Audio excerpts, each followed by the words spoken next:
Hi guys, welcome back to my YouTube channel. ඉතින් ඔයාලා හැමෝම මගේ YouTube channel එකට පිළිගන්නවා.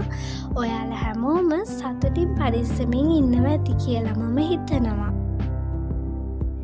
ඉතින් අද පොය දවස අද ස්කූල් නිවාඩු වුණත් මට කරගන්න නම් ගොඩාක් වැඩ තියෙනවා.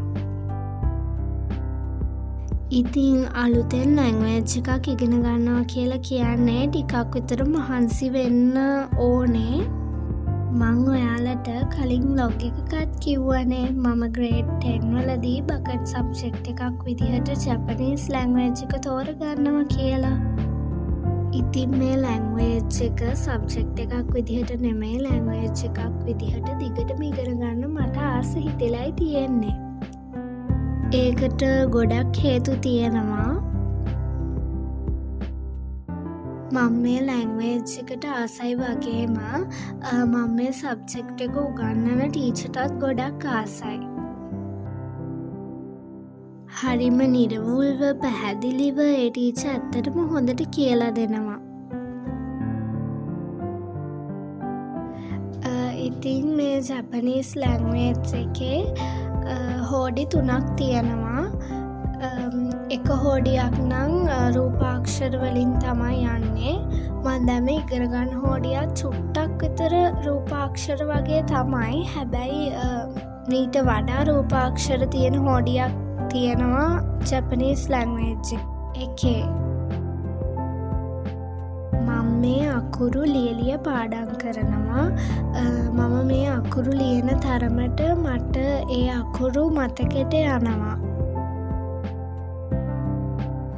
මම grade 8 වල ඉන්නකොට නම් සමහර පොය දවස්වලට ෆැමිලි එකේ කට්ටියත් එක්ක සිල් ගන්න ගියා. ඒ වුණාට දැන් තියෙන මේ වැඩ ගොඩත් එක්ක සිල් ගන්න යන්න විදිහක් නැහැ. අපිට පාඩම් කරන්නත් හොඳ නිර්වුල් නිදහස් පරිසරයක් තියෙන්නත් ඕනේ. සමහර විට ඔයාගේ ගෙදර ඇත්තේ පුංචි ඉඩක් වෙන්න ඇති. ඒත් ඒ පුංචි ඉඩ තුල අපිට පාඩම් කරන්න ඉඩක් වෙන් කරගන්න.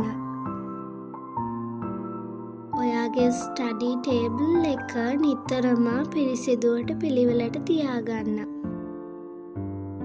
පොත්පත් තැන්තැන්වල ඉහිරුණු පෑන් පැන්සල් තැන්තැන්වල විසිරුණු තැනක අපිට පාඩම් කරන්න හිතෙන්නේ නැහැ නේද? ඒක නිසා අනිවාර්යයෙන්ම ඔයා ස්ටඩි කරාට පස්සේ ඔයාගේ ස්ටඩි ටේබල් එක ක්ලීන් කරන්න. ආයෙ ස්ටඩි කරනකොට පිළිවෙලට අසුරුප තැන් වලින් ඔයාට අවශ්‍ය දේවල් ළඟට ගන්න. අපි නිතරම රැඳෙන්න කැමති අපි ආස කරන තැන්වල නිසා ඔයාගේ ස්ටඩි ටේබල් එක ස්ටඩි රූම් එක ඔයාට ආස හිතන විදිහට ඩිසයින් කරගන්න. ඒකට මහා ලොකු දේවල් අවශ්‍ය නැහැ. මම නම් කැමති නිතරම බඩු අඩුවෙන් තියෙන තරමට. ඒක නිසා මගේ රූම් එකේ බඩු අඩුයි වගේම ඩෙකරේෂනුත් අඩුයි. කතාවෙන් මම සබ්ජෙක්ට් එකත් මාරු කරා සයන්ස් වලට.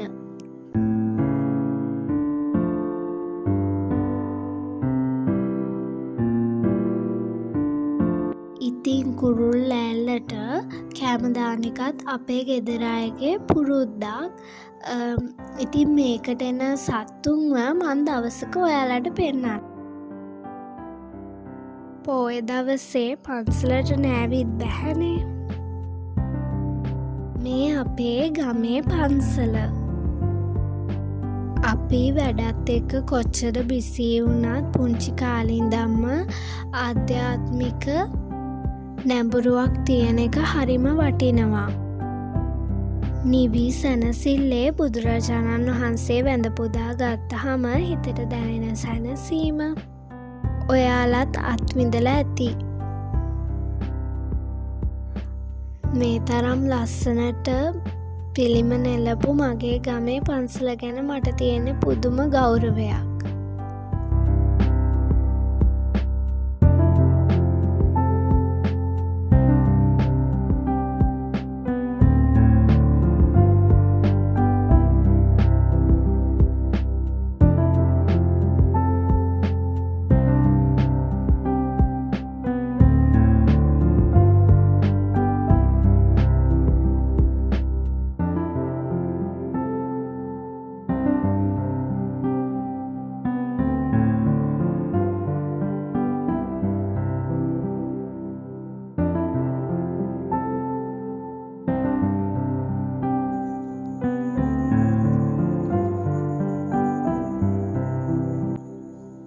ස්ටඩීස් වගේම මගේ හිත සුවපත් වෙන දේවල් වලත් යෙදුන නිසා අද දවස ප්‍රොඩක්ටිව් විදිහට ගත කරා කියලා මම හිතනවා.